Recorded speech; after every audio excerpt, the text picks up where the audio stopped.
हाय friends नमस्कार जय Jagannath welcome to Bhagyalakshmi mobile point को आपण मानको बहुत बहुत हार्दिक स्वागत। आज हम ग्रहण से भाई सबर सर्वप्रथम आपण परिचय दियो आ कोटा मो नाम मिथुन नायक गजाबंदर आसी। अच्छा भाई तमे कोटा आस्तिलो गजा भाई तमे कोआड आस्तिलो मोबाइल आपण माने देखि पारते भाई बहुत सुंदर मोबाइल टी Vivo रो V30 मोबाइल टी परचेस करतंती आ ता सहित मोबाइल रो लुक भी देखुते बैक और फ्रंट भी आपण माने देखि पारते बहुत सुंदर अछि आ भाई मोबाइल किन लागिला किन कोन परचेस मोबाइल क्वालिटी किन लागिला बहुत भल मोबाइल भल लागिला तो आज्ञा मोबाइल भी कि भाई के बहुत पसंद आछि आ हम खास कर यार बहुत कैमराटा भल लागला कैमराटा भल लागला ना भाई को Vivo रो V30 कैमराटा बहुत भल लागिछि आ भाई हमर कुल्लाडू को हमर दुकान प्रथम थर पास हमर दुकान विषय के दीप कस्टमर कोन भाईଙ୍କର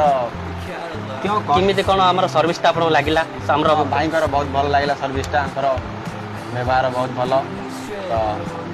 तो हमर आ पूर्व कौन से दुकान जाइथिबे केबे भी तो मोबाइल परचेस करथिबे केबे करिनु हो ठीक अछि केबे तो करना दी आ केबे कोन को जण से आपण फीलिंग रे केबे कोन गिफ्ट कोटे पाइथिले ना हमर भाग्यलक्ष्मी मोबाइल तरफ कुल्लाडर प्रथम तर भाई भाई गोटे स्मार्ट वॉच गोटे गिफ्ट दियाउछि ता सहित गोटे दीटा एयरफोन गोटे गिफ्ट दियाउछि गोटे फॉग रो छोटे गोटे परफ्यूम गिफ्ट दियाउछि नियंतु भाई प्रथम हमर गिफ्ट को आपण एक्सेप्ट करतो बहुत बहुत धन्यवाद भाई हमर भाग्य